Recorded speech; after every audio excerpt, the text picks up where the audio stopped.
तो हम चैप्टर पढ़ रहे थे माइक्रोब्स इन ह्यूमन वेलफेयर। इसमें हमने देखा था कि जो माइक्रोब्स होते हैं ये हाउस होल्ड में कहाँ कहाँ हमें हेल्प करते हैं, और सेकेंड वीडियो में हमने देखा था कि इनका इंडस्ट्रियल यूज क्या क्या है। अब हमें देखना है कि सीवेज ट्रीटमेंट में माइक्रोब्स किस फॉर्म में हमारी हेल्प करते हैं। ओके, तो देखो वीडियो एंड तक, आई होप आपको समझ में आ जाएगी। सो अब हमें देखना है माइक्रोब्स का कैसे, मतलब क्या होता है। सबसे पहले सीवेज क्या होता है, बहुत सारा वाटर जिसमें ऑर्गेनिक मटेरियल जो है वो इकट्ठा हो रखा है and which consist of human excreta.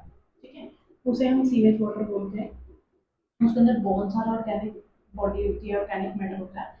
सो उसको किसी भी दूसरी बॉडी में, नेचुरल बॉडी में डिस्चार्ज करने से पहले उसको ट्रीट करना बहुत जरूरी है, नहीं तो हमारी वो जो बॉडी है वो सारी की सारी क्या हो जाएगी, पॉल्यूट हो जाएगी। ठीक है, गंगा एक्शन प्लान और यमुना एक्शन प्लान गवर्नमेंट ने स्टार्ट किया कि पहले जो पोल्यूटेड वाटर को ना करके सीधा गंगा यमुना में बहा दिया जाता था, अब जो वाटर उस वजह से पॉल्यूट हुआ है ताकि उसे हम क्लीन कर सकें। ठीक है, बहुत सारे सीवेज ट्रीटमेंट प्लांट्स जो है वो गवर्नमेंट ने ओपन करे हैं कि हम इस चीज को ट्रीट कर सकें। ठीक है, और अब जो है सीवेज ट्रीटमेंट ये दो टाइप का होता है। सबसे पहले होता है प्राइमरी, ठीक है, नेक्स्ट होता है सेकेंडरी। बेसिकली ये दो ट्रीटमेंट होते हैं जिससे हम क्या कर सकते हैं, सीवेज वाटर को ट्रीट कर सकते हैं। अब चलो आगे देखते हैं कि क्या होता है इन ट्रीटमेंट्स में, क्या दोनों में डिफरेंस। ओके बच्चे, अब है प्राइमरी ट्रीटमेंट। प्राइमरी ट्रीटमेंट को हम फिजिकल ट्रीटमेंट भी बोलते हैं। ठीक है, तो जैसे कि नाम बता रहा है कि फिजिकल ट्रीटमेंट है, तो इसमें हम क्या करते हैं, जो फिजिकली हमें बड़े बड़े पार्टिकल्स दिखते हैं उस सीवेज वाटर में, हम उसको बाय हैंड्स या बाय किसी भी इंस्ट्रूमेंट से हम उसको रिमूव कर सकते हैं फिजिकली। फर्स्ट स्टेप इसका ये। नेक्स्ट क्या होता है, फ्लोटिंग डेब्रिस होती है, जो सी फ्लोट कर रही होती है जो डेब्रिस, उसको रिमूव कर दिया जाता है फिल्ट्रेशन के थ्रू। उसके बाद जो ग्रिट होती है, ग्रिट मतलब छोटे छोटे पेबल्स और सॉइल जो है, उसे सेडिमेंटेशन से क्या करते हैं, उसको रिमूव कर देते हैं। अब वो जो सेडिमेंट बचा है, सेडिमेंट को हम क्या बोलेंगे, प्राइमरी स्लज, और जो रिमेनिंग मटेरियल बचेगा वो होगा आपका इफ्लुएंट। अब ये जो इफ्लुएंट बचा है इसको हम किसके लिए ले जाएंगे, सेकेंडरी ट्रीटमेंट के लिए। यानी ये तो था आपका प्राइमरी ट्रीटमेंट, और प्राइमरी ट्रीटमेंट मोस्टली आपका फिजिकल होता है क्योंकि नाम ही आपको बता रहा है कि फिजिकल ट्रीटमेंट है।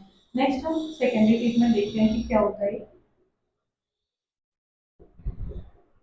तो सेकेंडरी ट्रीटमेंट को हम बायोलॉजिकल ट्रीटमेंट भी बोलते हैं क्योंकि इसे हम बैक्टीरिया के साथ हम इसका ट्रीटमेंट करते हैं।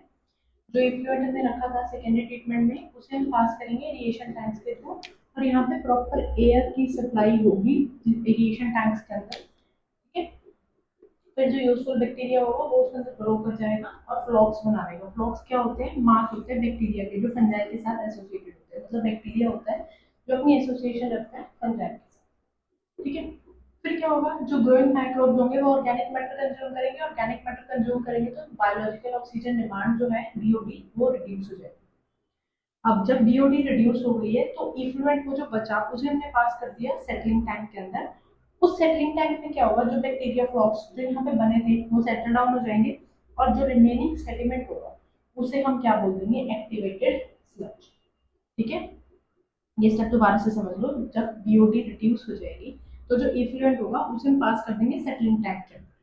यहाँ पे जो बैक्टीरियल फ्लॉक्स होंगे वो सेटल डाउन हो जाएंगे, और जो सेडिमेंट होगा उसे हम एक्टिवेटेड स्लज बोलेंगे।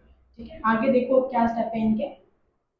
अब नेक्स्ट स्टेप क्या है इसका, कुछ पार्ट जो है स्लज का उसे हमने एज ए इनोकुलम यूज कर लिया। इनोकुलम मतलब छोटा सा पार्ट रख लिया हमने उसमें, इनोकुलम को बोलते हैं स्टार्ट करने के लिए वो प्रोसेस, उसे हमने रख लिया इनोकुलम एरिएशन टैंक्स के अंदर, और जो बचा हुआ था उसे हमने पास कर दिया इसमें एनारोबिक टैंक्स के अंदर, जिसे हम एनारोबिक स्लज डाइजेस्टर्स भी बोलते हैं।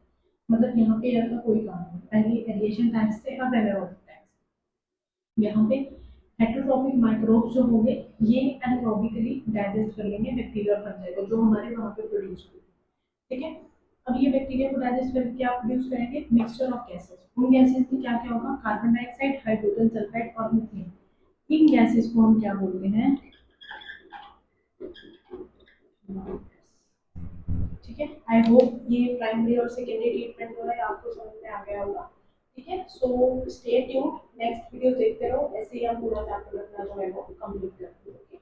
Thank you so much for watching my videos.